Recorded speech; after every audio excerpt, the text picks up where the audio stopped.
Okay fellas, ladies, we're going to take a turn now and take a step back in time for a moment. GRIP has a very obvious historical link with a game called Rollcage and can be very much seen as a retro combat racer brought into a modern world. A game that I was lucky enough to work on over 20 years ago now. Rollcage itself was part of a wider spectrum of racing games, and Wipeout, then in its heyday, was certainly at the pinnacle of all of that, and it was something to be revered. Both Rollcage and Wipeout were from the same publisher, Psygnosis and then Sony, and released broadly in the same time period, and inevitably comparisons were drawn between them. Wipeout got most of the kudos, and rightly so, for being superbly well presented, having a great aesthetic and a then uniquely impressive soundtrack. It entered the mainstream consciousness in a way few other games did, and it was certainly part of the popular culture in the mid to late 90s, and the words Wipeout and PlayStation were practically synonymous. Rollcage 2 got a tremendous amount of exposure and very positive reviews at the end of the 90s, but it never really succeeded in gaining the popularity or public attention in the way that Wipeout did. For those of us that worked on Rollcage, in our minds, of course, it was the better game, far more dynamic and considerably more fun to play. Yet, there was no dislodging Wipeout from the throne on which it sat. And I have to say, this was a little dispiriting. Despite Rollcage's considerable critical success, the anti-gravity racer had a certain cachet that we just couldn't touch. And Rollcage would be fated to live in its shadow. It was all friendly rivalry though. We knew the people on the Wipeout team, and one of them even came to join us a couple of years later, and likewise the producer of Rollcage Stage 2 went on to head the Wipeout team after our company sadly folded. They deserved their success. They did. Their achievement was worthy.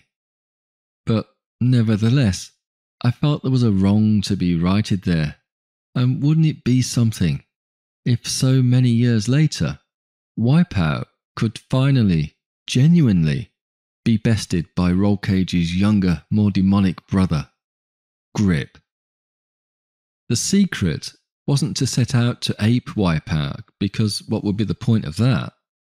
No, the much more interesting idea was to explore the middle ground between Rollcage and Wipeout to produce a unique hybrid with the best features of both. It was fertile ground that no one had yet explored. Of course, we had to satisfy our core audience first in delivering a worthy successor to Rollcage, and this was always our goal with the initial iteration of GRIP. That alone was a difficult enough proposition, and took us a considerable amount of time to polish it to get it where it is today. But the concept of Wipeout-style vehicles, Airblades, for me at least, was part of the design for GRIP quite early on. We didn't want to muddy the initial reception of the game with two competing vehicle types and perhaps have a game where people didn't quite know what it was. So we established it firmly in the Rollcage mould to give it instant recognition and satisfied those fans that were looking for a modern reimagining of that classic game. And this was the primary goal of GRIP, to make the best Rollcage that we could. A new Rollcage for a new generation. That had to come first. But subsequently we took it up to a whole new level. We took the dynamism of the classic GRIP vehicles and injected that into what is traditionally a restrictive anti-gravity vehicle model. This was no longer the brake left, brake right racing on rails of old.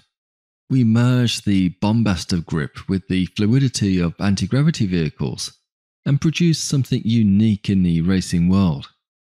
Super smooth vehicles that you can really throw around and drive with real skill while fighting with the heavy weapons that GRIP provides. But more than that, it's not a case of either or. We pitted these two vehicle types against one another, and this is where things get really interesting. We spent a lot of time balancing the game to help ensure that neither class dominates the other, and there is genuine competition between the two. Two games then, in one seamless experience. And today, we're going to look at exactly how we got there. How do you merge Rollcage into Wipeout?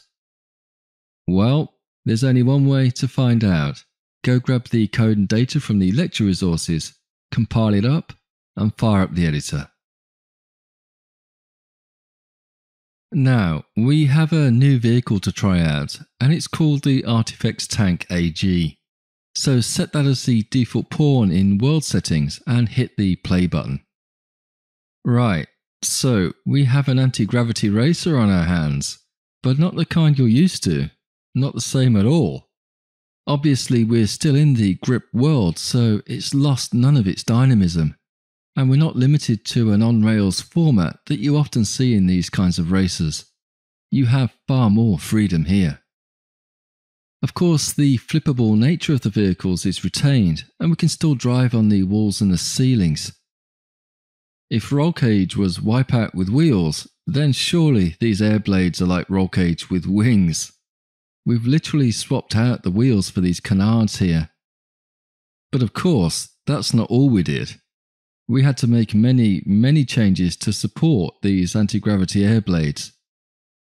Firstly, the canards in particular then, they're obviously animated very differently to wheels. And we're hovering above the ground rather than being right down close to it.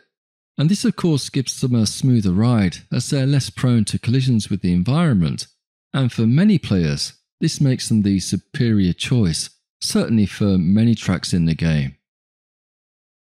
The hovering has an unstable nature about it because, of course, if these vehicles manoeuvred with a perfectly flat motion, then it would just seem far too uniform.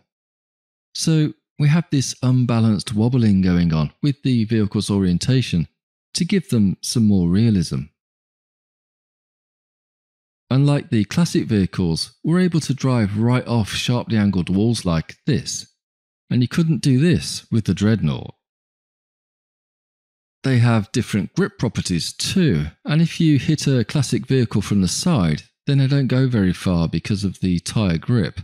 And although normally Airblades have this same kind of grip too, when you hit them from the side like this, you wouldn't expect them to react in the same way as a classic vehicle. You'd expect them to slide, and indeed they do. And here, when you're travelling sideways, you have an additional vectored thrust steering control to right yourself again and get you heading back in the right direction. You can't do this in wheeled vehicles either, but wheeled vehicles can recover from this more quickly with their better brakes and lateral grip. So this became a balancing of control alternatives then between the two different vehicle types. They have a smoother driving aesthetic to them too. They don't have the simulated gears that classic vehicles do, or at least this isn't obvious to the player. It just feels like all jet engine here, building up the speed in a nice rising progression. In reality though, for gameplay balance, they actually generate the same engine power as their wheeled equivalents, it's just the way it's presented that's different. Another difference, which I'll dive into the future to demonstrate, is the concept of air power. When sat on the start line, these vehicles have no air power, nothing to drive the hovering. Only when the race starts is the air power then allowed to build and the Airblade hovers. This air power is also cut when you're attacked by missiles, so momentarily at least, you're sliding along the floor again while your air power builds up. Okay, so I want you to consider for a moment exactly what it is that we've done here. We've taken something that was very identifiable, very unique with these Rollcage style vehicles, and made Wipeout from it with these Airblades. And not just standard Wipeout, but an improved evolution, giving them a freedom and a dynamism that we've never seen before in this very different racing environment. The reason I bring this to the fore certainly isn't for bragging rights or anything like that, but to make you think about what's possible. I'm quite aware that us putting GRIP's code out in this way is likely to tempt many of the lazier debutante developers out there, to simply produce a carbon copy of what we did with GRIP. But that would be quite pointless because GRIP's out there and it's been done. And GRIP 2 is already on the drawing board. And obviously it's protected intellectual property too. So you need to be doing something different. For this course to be meaningful to you and racing games are what you have in mind, then you need to think about what you're going to do with what you've been learning here. You too could have easily have created Airblades for yourself if you hadn't have just downloaded the code for them. But you could have done that with the code that you had a week ago. You could have, if you'd have put your mind to it. And if you can do that, then what else can you do? So now is the time, having just shown you what's possible, to really think about what kind of game it is that you want to produce and how you need to modify the vehicle dynamics to get you there. And that brings us very nicely into showing you how we modified the GRIP vehicle dynamics to bring about these Airblades. Me showing you how we did that will give you a great head start into understanding how you might accomplish what it is that you want to do, too. The best place to start, I think, is with the wheels, as quite clearly they're not using wheels anymore. And here in the constructor for a wheel, we're taking 3 new parameters that describe pitch angles for the different states of the canards that we'll be attaching to the vehicle in place of wheels. Let's look at a canard in the editor to tie this up. A resting angle when there's no power and you're flat on the floor, a maximum steering angle and a braking angle. And here, driving the vehicle, the resting angle.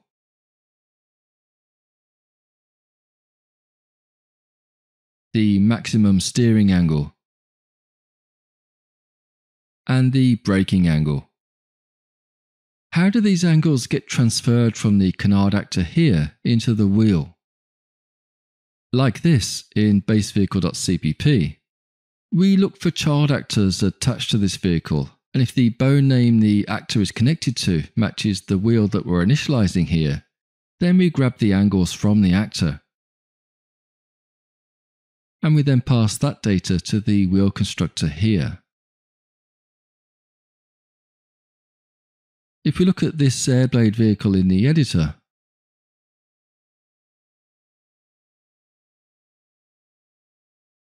here we can see all 4 canards connected to each of the wheel bones.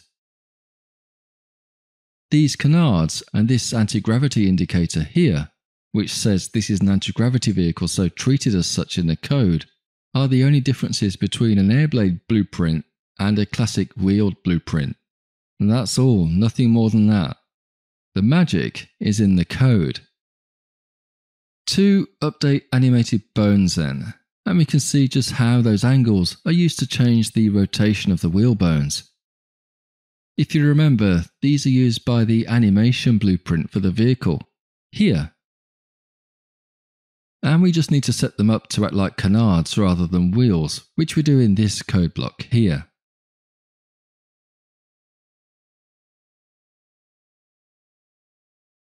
There's a few other bits and pieces related to anti-gravity vehicles both here and in update visual rotation too, but just animating it more as you would expect for a vehicle of this type, nothing complicated.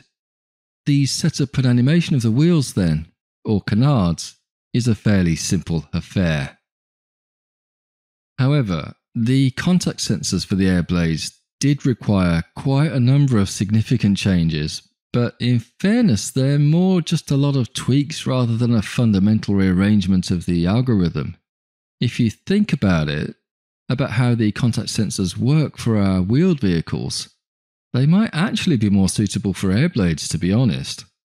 And their core behaviour translates very well to this new use case. Looking at the header file for these sensors, we see a number of new functions and member variables that we use in addition to the pre-existing code that we've already pulled apart.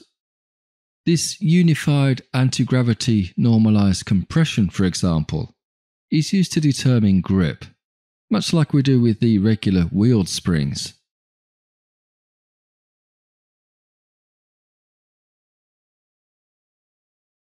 And this unified compression now is set here from the physics substep, and it's the minimum of all of the measured compression for all of the contact sensors.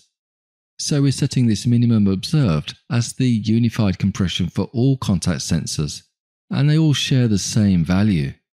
We calculate it per sensor as normal, but once we've calculated it, we actually use the minimum of all of them for computing this grip ratio. As far as the grip is concerned then, we get uniform, symmetrical grip for airblades. We later did this kind of thing for classic vehicles too, but in a different way that was more suitable for that type of vehicle. The hover offset and hover noise here are just used to produce that unbalanced instability you see when the vehicle is hovering above the ground. And this tilt direction is used to determine which direction the contact sensor should point. The direction remains fixed for wheeled vehicles, always pointing straight up and down from the frame of reference of the vehicle. But for airblades, it tends to want to point towards the nearest driving surface, as this made for a better driving experience, especially when cornering hard. See here, the yellow lines indicate the tilt direction, and they're trying to point towards a road even when I'm banking hard. Also notice that while I'm banking, the vehicle itself is tilting over towards the direction I'm banking into. And obviously this is also something that wheeled vehicles don't do. All of this anti-gravity specific stuff for a contact sensor is done here in Calculate Anti-Gravity, and it's called from the sensor's tick function, so done every physics substep. Here we're calculating the hover offset using hover noise to add to that feeling of instability to this contact sensor, animating it as it were. As we're doing this, we're also calculating a tilt value, how much we need to tilt the vehicle into turns, just as we were looking at in the editor. Both banking the vehicle and altering the tilt direction are computed from the tilt variable here. Apart from adjusting this tilt direction though, the hover distance and hover contact distance are calculated here too, and these are used in the normal contact sensor spring compression calculations. These are also used in the wheeled vehicles too, it's just for them they're zero values and they don't really have any effect. For anti-gravity vehicles, we give them some value and they're definitely not zero, therefore bringing about the hovering nature of the airblades and getting them up in the air. This bit of code here for outboard offset deserves more explanation.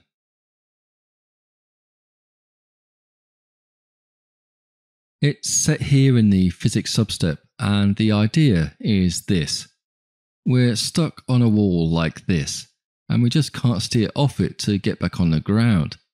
The contact sensors are pushing us away from the wall, and the collision response from the ground isn't allowing us to transition onto it no matter how hard we steer into it. For wheeled vehicles, this seemed okay. Normal, nothing unusual. For airblades though, it seemed wrong somehow, and you feel like you should be able to do this even when you can't. This bit of code here in the physics substep then looks for these kinds of conditions and sets up the outboard offset there in the contact sensor, telling it that we're in this situation and whether it should do something about it. The more outboard offset, the more we need to do something. Back in the contact sensor code, this is where we're doing it. What we do is tilt the contact sensor more towards the ground in this case in order to detect the ground as a driving surface, rather than purely just the wall. And once the contact sensor has done that, steering the vehicle onto the ground then becomes very easy. We can see this happening here with the yellow tilt direction lines, albeit briefly because this is a very transient condition. I think you can work out what the rest of this anti-gravity code in this CPP file is doing for yourself, but before we leave it, I just want to take a closer look at hover noise. This is a noise generation class, and it functions in exactly the same way that I described in the lecture on sine in the math primer section. And this is a real-world example of how we use noise generated from sine waves to animate the hovering instability of these airblades. It features 6 oscillators to give us some detail in the output and reducing patterns in that too. We tick this noise class once a frame with delta seconds, and it in turn ticks its sine oscillators. And the sine oscillators look like this. It's a very simple time, frequency, sine, amplitude relationship. Then once the noise class is ticked, we can query its current value with getValue, which just sums these oscillators. Exactly like the lecture on this same subject then, a perfect code implementation. We use a couple of these class objects, one for each contact sensor to generate low amplitude, high frequency noise, and just one in the base vehicle to generate high amplitude, low frequency noise to add in a unified hovering offset to the contact sensors so that the whole vehicle appears to bob up and down slowly in addition to the high frequency stuff happening at the corners. And that, believe it or not, is the most complicated part of this whole Airblades deal covered. It's all in the contact sensors, man. There's got to be more to it than this though, right? Yeah, right. Let's just take a look at those search results. I'm betting though that most of these are just minor tweaks though. Let's streak through them. Okay, this bit here in setting up the vehicle physics properties. This is quite interesting. Pitting these vehicle types in a race against each other, the Classic and the Airblades, the competition is pretty tight. But we had to work quite hard to determine what the winning factors were in the early incarnation of the Airblades, as they were consistently outperforming the Classic vehicles on many tracks, albeit by only a relatively small margin. I experimented for quite a while adjusting a lot of variables, but the answer turned out to be the turning circle, or lateral grip. Lateral grip, however, played quite a large part in how these Airblades felt though, so we had to be careful in how much we adjusted that to balance it between how it felt and how competitive it became. This balancing was really quite difficult, as it was already hard enough to introduce changes between different vehicle classes, like speedsters and tanks, that had our top playtesters feel like they had an equal chance of winning with either. So, when trying to balance up a completely new phylum with significant handling differences, it's quite a task. But once I'd nailed down what the general formula for keeping them competitive was, I used the power of the PC to do the work for me. I remember having to let the game play itself automatically for days on a secondary PC in order to measure real-world vehicle performance, just to be sure that the changes were meaningful and also to refine a couple of properties in the process. It was an interesting time, and I hope our players agree that we just about got that balance right. Normally, we would tune these properties directly in the vehicle blueprints, but for Airblades, we decided not to do that for a handful of these properties, just so that we knew the soak testing that we'd done with specific properties would be carried forward into the public game without error. The suspension properties here, we decided could quite easily be uniform across all Airblades, as they all hover in pretty much the same fashion. The braking coefficient is fairly inconsequential, but what we're doing here is making them slide quite a long way under braking compared to classic vehicles. The grip coefficient though is the more important one. Given the masses of each vehicle type, this gives us a grip coefficient of 1 for speedster Airblades and 0.95 for tank Airblades, and it was critical that we governed this directly here. That just about covers that then, I think. But moving on, what else is there here?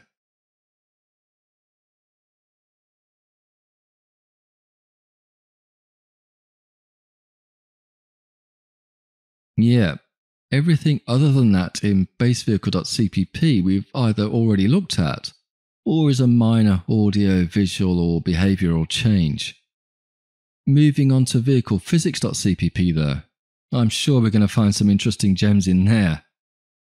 So, all part of the physics substep then.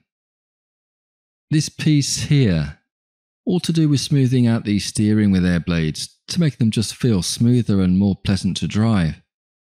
Airblades shouldn't have snappy steering, and this code makes sure this feels right. Now, this piece is pretty important. We found that on many occasions when an airblade got span out sideways and was heading down the track perpendicular to its velocity vector, we had several problems. First, we had no steering in that condition. Bad. Second, the handbrake is less effective for airblades because that felt right for this kind of vehicle. Also bad. And third, the grip is also much reduced for airblades once they end up in this condition too, for exactly the same reason. Also very bad. So the very obvious problem then was if you ended up going sideways like this, you had very little control over it, and it took way too long to recover the vehicle and get it back on track. So this code here corrects for all of those deficiencies by giving you extra steering in these situations. It manipulates the lateral forces associated with grip in such a way that it kind of gives you thrust vectoring of your vehicle based on your steering in addition to their normal function. And this allows you to steer your way out of trouble in these situations. Then once your vehicle is more in alignment with the velocity vector, the lateral grip returns to its normally strong force and the vehicle regains control. This was a really clever way of piggybacking onto the lateral grip that we already do, and having it give us an additional steering ability that's not present in wheeled vehicles. An example of positive parasitic problem solving. Okay, all of this code here in Modify Contact appears to be a little lengthy, but what's it doing? We're really doing a couple of things here, and first we're trying to see if this collision with this vehicle was flat against our side, and if so, then we look at whether the other vehicle hit us with a direction pretty much perpendicular to the direction this vehicle is facing. If both conditions are true, then we indicate that we've been T-boned. And T-boned is later used to scrub off lateral grip for this vehicle, and we'll see that in action quite soon. The rationale being, a T-boned airblade shouldn't be getting in your way if you were the vehicle that T-boned it. It doesn't feel right for it to have a lot of grip, preventing you from pushing it in these situations.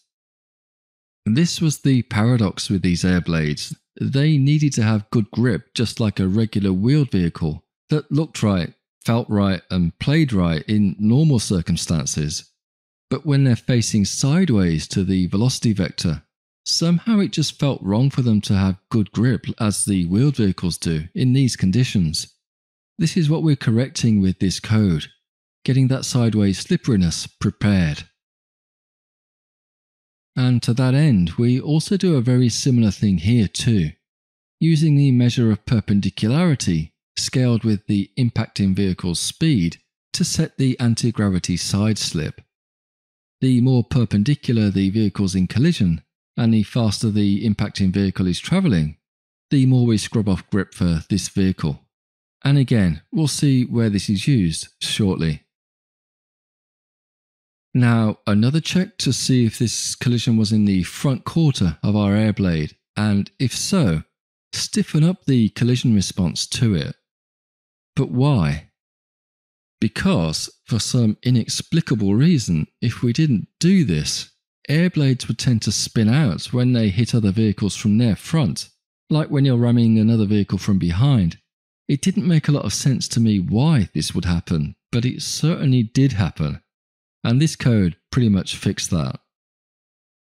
And finally, just below, the regular application of the inertia tensor override, which we've seen before, just with better computed values this time around. As ever then, there's some inverse transforms and dot products going on here, the bread and butter of 3D game development it seems. And I'm sure you can see at this point in the course just how incredibly important these operations are.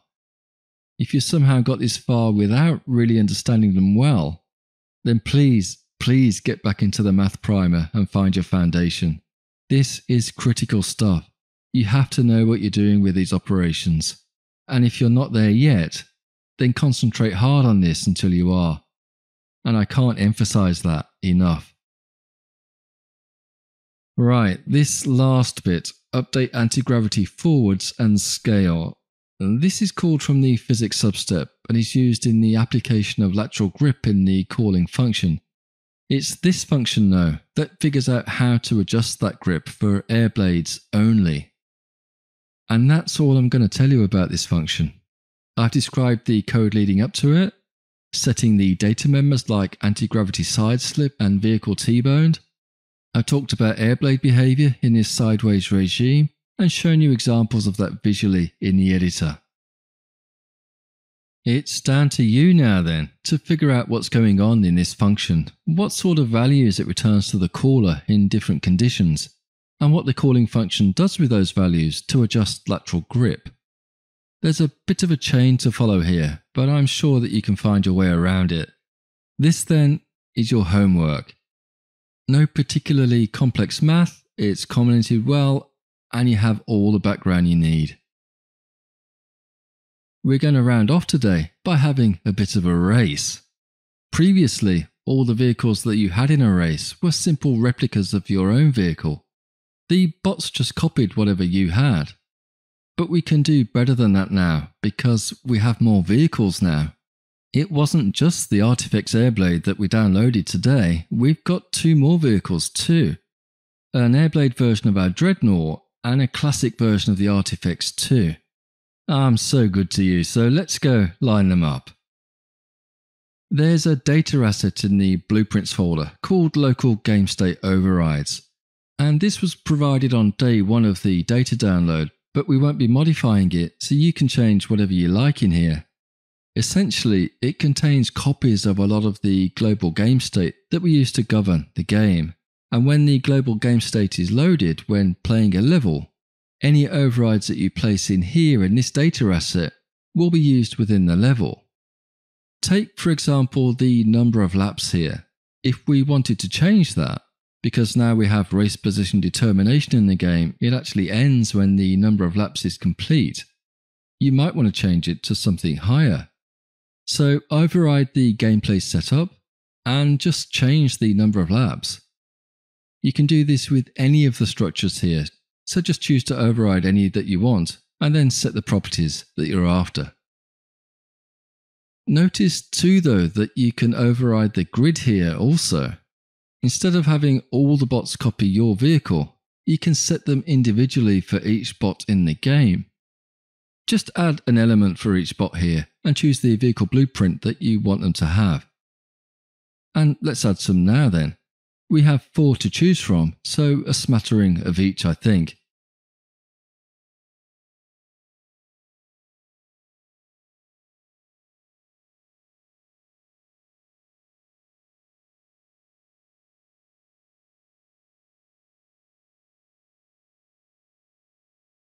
Okay, ready to go. Save that, hit play, and let's see what we've got.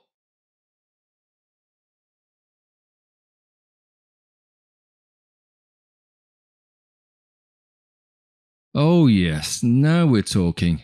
Now we've got a race. While you're enjoying that, let's round all this off by saying this was quite a personal journey for me. And Airblades was an idea that I had since way back.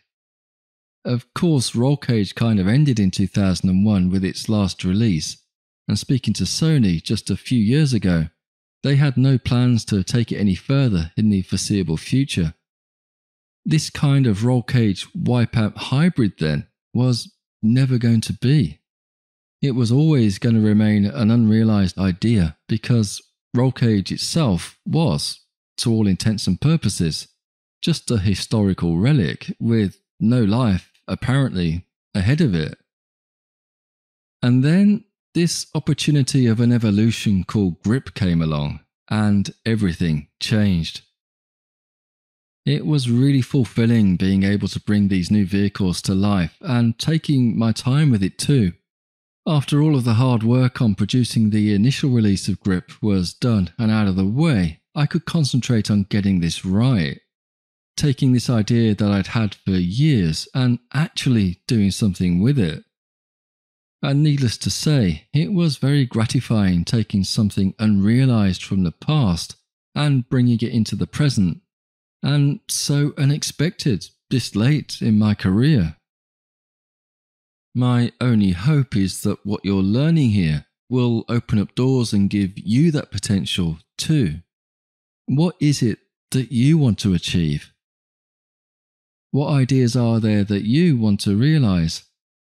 And where are you going to take what you've learned from this course? Let's see then where your imagination takes you.